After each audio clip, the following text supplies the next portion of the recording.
जैसे महाभागवतों के दर्शन उन्हीं की कृपा से मिलते हैं। बड़ी डॉक्टर चंचल जी भोपाल से। राधे राधे श्री हरिवंश। महाराज जी आपके चरणों में कोटि कोटि प्रणाम।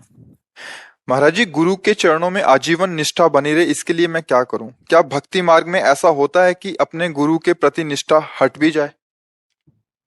कोई भी मार्ग हो बिना गुरु के तो मार्ग ही नहीं है। मनमानी आचरण करके कोई भी आज तक परम लाभ प्राप्त नहीं कर पाया है।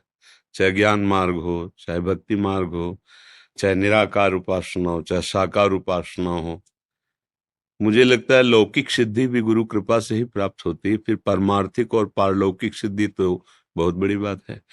गुरु के चरणों में निष्ठा उसी की रह सकती है जो गुरु आज्ञा का पालन करेगा। मंत्र मूलम गुरु वाक्यम, गुरु के वचन ही मंत्र का मूल है।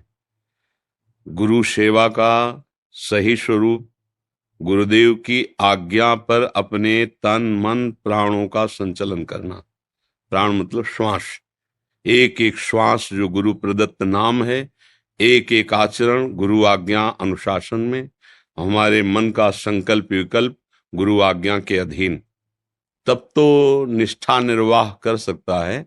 नहीं, गुरु की बाहरी दी हुई अनुकूलता को वो कृपा मान करके हर्षित होगा, लेकिन जब वो आंतरिक कृपा करेंगे, प्रतिकूलता देंगे तुम्हारे अहंकार का नाश करने के लिए, तब फिर टिक नहीं पाएगा, फिर उसकी गुरु निष्ठा नहीं टिक पाएगी। यदि गुरु के द्वारा दिए हुए दुलार को उसने अपने सद्गुण या सेवा फल माना, तो जब गुरु शासन करेंगे उसके अहंकार पर, क्योंकि कोई भी परमार्थिक वस्तु मान युक्त पुरुष को नहीं जागृत होती, चाहे वो इष्ट जागृत करे या गुरु। मान रहित हृदय में ही आध्यात्मिक प्रकाश होता है। निर्मान अमोहा जित संग दोषा अध्यात्म नित्या विनिवृत्त कामा द्वंद्वैर विमुक्ता। यहाँ उस परम पद का स्वयं प्रकाश हो जाता है, अर्थात देहाभिमान स्थूल सूक्ष्म कारण का जीव ही नष्ट हुआ तो स्वरूप बोध हो गया। यही परम पद है, अपने दास स्वरूप का या अपने आत्म स्वरूप का जिस भाव से चल रहा है उसे अनुभव हो जाना। इस अनुभव में सबसे बड़ी बाधा है देहाभिमान, अहंकार। अहंकार के कारण ही गुरुजनों की सेवा में रहते हुए भी हम लाभ नहीं ले पाते आध्यात्मिक।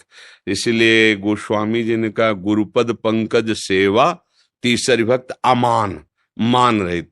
अच्छा, दुलार से मान नष्ट नहीं होता, मान की पहचान दुलार से नहीं होती। जब अनुकूलता मिलती है तो सबको लगता है मेरे भगवान है, लेकिन जब तुम्हारे अहम पर चोट पहुंचे और तुम्हारी मान्यता के प्रतिकूल उनका शासन हो, क्योंकि हमारी मान्यता प्राकृतिक ही होगी, मन बुद्धि के अनुसार ही होगी, और गुरुदेव अप्राकृत चिदानंद स्थिति देना चाहते तो हमारे मन को प्रतिकूल ही लगेगी।